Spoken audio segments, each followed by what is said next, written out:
What up, Transparency crew? Is Yuri here. I'm so excited. I'm so excited that you decided to join in to watch another video. Welcome. So, I am discussing my book that I published, which is called God's Plan for My Life. We've went through chapter 1, chapter 2, and now we're going to chapter 3. Chapter 3 is, this should be a warning because this is kind of major. This is something that really was, it's a traumatic event. That's what I'm trying to say. It's a traumatic event that happened to me, and I just want to forewarn you. Chapter 3 is called A Scary Road. Literally. So, this is when I was 9 years old. I don't even have to read the book because I remember it like this. My mother got married again for the second time, and he was my stepfather. He was cool. I didn't really have any issues with him. I wasn't vibing with him like, hey, what's up? Like, it wasn't like that. It was just like, oh, okay, you're my stepfather. Like, whatever. And he was doing weird things. Like, he started buying me underwear, like weird type of sexual stuff that he was buying me. And I told my mother, it made me feel comfortable, and she said she had a conversation with him. And we lived in the house. We lived in the house in Detroit on 7 Mile West Side. Maybe I should never do that ever again.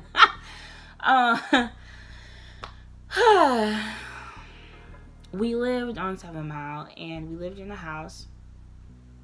And my stepfather will always wrestle with me. I'm pretty much a tomboy. Like, I know that I've been having earrings. I wear earrings and stuff like that. But I like dressing, you know, I'm a tomboy. I don't like to always wear heels, all that jazz. So I was like, I will always wrestle with my stepfather. And one day it became a little too serious. We were wrestling, and he was like, he started touching me. One time we were wrestling so much that he had pulled down my pants and he ripped my underwear, and I ran upstairs and I was crying my eyes out. I was just like, whoa, what just happened? And I'm thinking, like, do I say something to my mom? Like, what do I do? Because I'm 9 years old. I'm thinking about this. Like, okay, this just happened. And I just kept continuing on with life like nothing ever went wrong. Because obviously this is not normal at this point.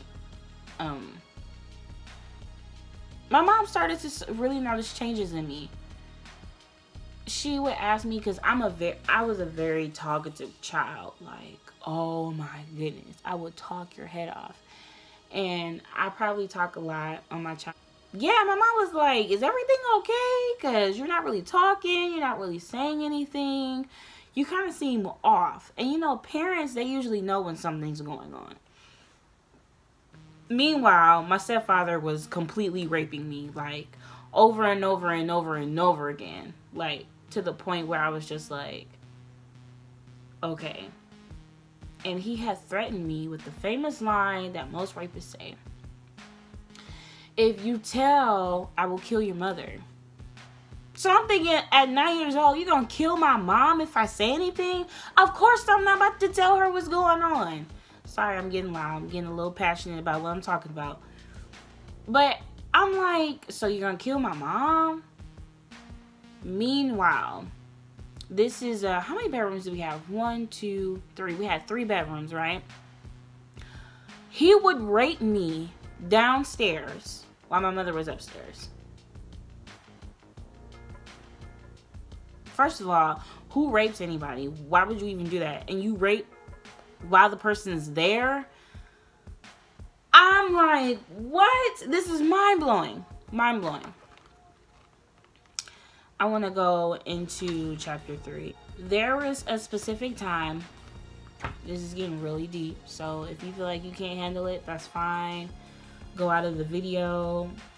But there was one specific time when he basically called me to the kitchen and he told me to wash the dishes, and then he was like watching me wash the dishes, and then he was in the living room and he told me to come to the living room, and he tried to kiss me.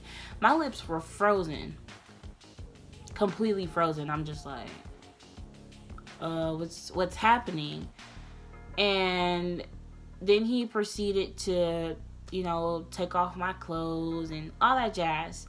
And I screamed, and I heard my mother coming down the stairs, and he told me to run into the bathroom. Now, this was the table, this was the kitchen, this was the bathroom. So the kitchen was connected to the bathroom was connected to the kitchen, and this was the dining area. And I heard her come down the stairs, and she was like, "What's going on? Where is she at?" He was not saying a word, completely silent.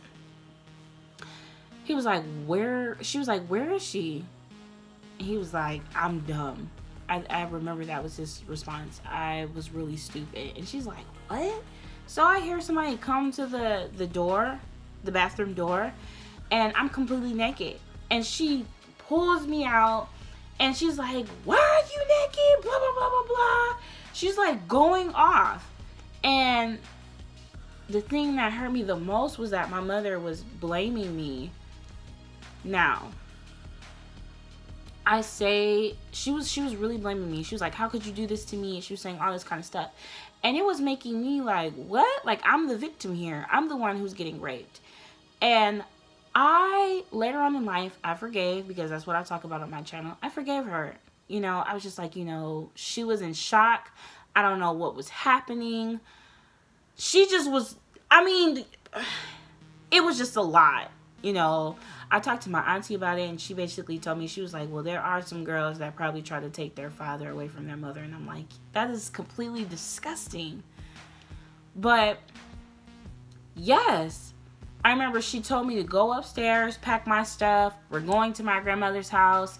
And I could hear all the, you know, like when you're upstairs and you see the little vent in the corner, I could hear all the commotion. It was muffled, but I could hear it.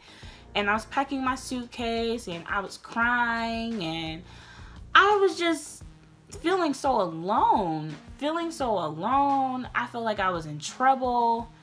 Such a terrible feeling. And once I finally came back downstairs, I was walking to the kitchen, and she had a knife. They were parallel. Well, not parallel. They were in front of each other like this. And she had the knife, and he was standing here. And I thought she was going to kill him. I really thought the knife was going to slit his throat, because my mom had came to the realization, like, you just raped my daughter. What is wrong with you? You're my husband, and I trust you to be a stepfather to her, and you rape her? Like, I thought he was about to die. I'm like, well, at this point, go ahead, because I'm just like, I've been hurt. I mean, I don't mean to sound like a killer, but yeah, it was really a tough situation. We went to my grandmother's house, and, you know, all the family came over, you know, to talk to me, and it was just, I was raped, like, completely. Now, I'm healed. I have no feelings whatsoever, but I was raped. And I guess this is me saying this to you. If you've been raped, I'm so sorry that happened to you. I'm so sorry that happened, because that is the worst thing that could ever happen to a person, and messes with you mentally. I had nightmares for years of people taking me and raping me, making me do stuff that I didn't want to do. I was in shock, like, utterly shocked. The most disturbing thing ever to a child, especially 9 years old. My stepfather, they say people who rape somebody is normally close to them, and it just was mind-blowing. So, get back to the book. So, you know, my mother, we were living with my grandparents, and my mother took me to the hospital. She called the police, yada, yada, yada. And I had to go get checked out, you know, the whole rape kit thing. And I took a bath, though, before I went to the hospital. I took a bath, yo. All the evidence was washed away. I had to go in front of court. And I had to talk about what happened to me on stage. I remember I was so nervous. I didn't even know what. Basically, when you go to court, you have to say, you swear. You have to raise your right hand and all that jazz. I was just completely confused. I'm like, what hand is my right and what left hand is my left? I was just overthrown. Like, and my grandfather was motivating me. My grandmother, she was like, you know, consoling me. I had so much support. One of the best things that I'll never forget, that I love my father for, my biological father. My father was sick, completely sick, left the hospital to show up to support me. That's like the best thing ever, to have my father there, sick. He left the hospital to make sure that I was okay. I don't even think he could really walk like that. Like, he wasn't old, but it was just, you know, he was there for me, which canceled out every other thing he didn't do, because that was the most important thing that he could have done. So I went on stage, I talked about it, was humiliated. I kept saying, and I was supposed to say yes on stand, so I had to keep repeating myself. And my uncle was there, my auntie was there, my uncle was crying, you know, and just to see that was so heartbreaking. And they were supposed to have an opposing attorney talk to me and basically try to, you know, ask me questions. And he pled guilty. Thank God, he pled guilty. And I was so strong in that moment. I was so strong, so proud of myself, for able to be able to go on stand and talk about what happened as a 9-year-old. That was a blessing. And he went to jail. Brother went to jail. Now, let's talk about the heart-breathing words, which is my reflection of the chapter. I'll read it to you guys because I don't think it's that long. Oh, never mind. I'm not going to read all of it because it is kind of lengthy. But I said, Mom, I'm thankful that you didn't decide to stay with my stepfather after you saw what he was doing to me. I'm happy that you chose me and not your husband, because that's important. The process that I went through was overwhelming, but I managed to get through it. I was hurt, but mostly shocked when my mother decided to hit me and tell me she thought I was trying to take her husband away from her. I never thought that she would ever have that reaction, but I forgave my mother.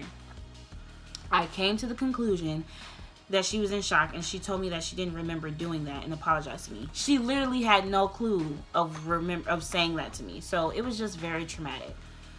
One thing that I do want to read is that I said this in my book, and this is literally my thoughts. It might sound crazy, I don't know, but I'm just being completely transparent. The most important words that I want you to read in this chapter is that I forgave my stepfather a long time ago, and I wish him the best in life. It might sound a little insane at first, but it's the truth. I've prayed to God that he finds his way, and if he hasn't already, that he wouldn't damage another human being's life ever again. I had to forgive. I had to forgive somebody that hurt me, messed me up emotionally, mentally, physically, took something away from me that I can never get back. Never. But I forgave. I mean, there have been times where I thought I'd seen him in person and I almost had a panic attack because I'm like, this is somebody that raped me. But I chose to forgive. And I want to say this to you. If you've been raped, let me know. If you want to email me, if you want to talk about it in the comment section. I hope that all my subscribers that comment, I hope that we're all like a family and that we support each other. I never want anybody to bash anybody, you know, especially if they're telling their story, because this is so crucial. But I just want to let you know that you are so blessed that you made it through. You're so blessed if you're still not being raped. If you are still being raped, please tell somebody now. I don't know what you have to do. If you have to tell a teacher, a friend, an auntie, an uncle, your mother, please do not stay in that position, because the longer you stay, the more that he gets and the more it messes you up. I don't want you to be in that situation, so please do whatever you can to get out of it. Let somebody know, please, immediately, because I care. I care about you and I want the best for you. So that is my story of being raped. I know it was very open, but I said it was going to be open and raw, honest. It's a transparency channel, and thanks to those who had the courage to be able to listen. If you couldn't fully listen to it all the way, I do really apologize a lot. I'm so sorry, but I just was breaking down my story, you know, and just trying to encourage and let you know that you will get through this.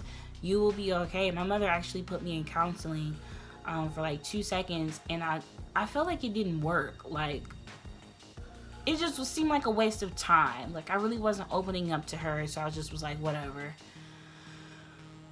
But later on, I was able to get counseling and all that jazz. So, thank you so much for listening. This was a lengthy video, but I knew it was going to be because it was, you know, talking about what happened.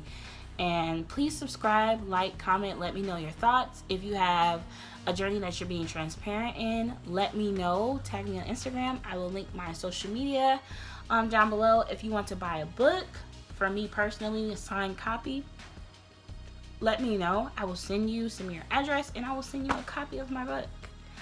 All right, have a great day, guys. Bye.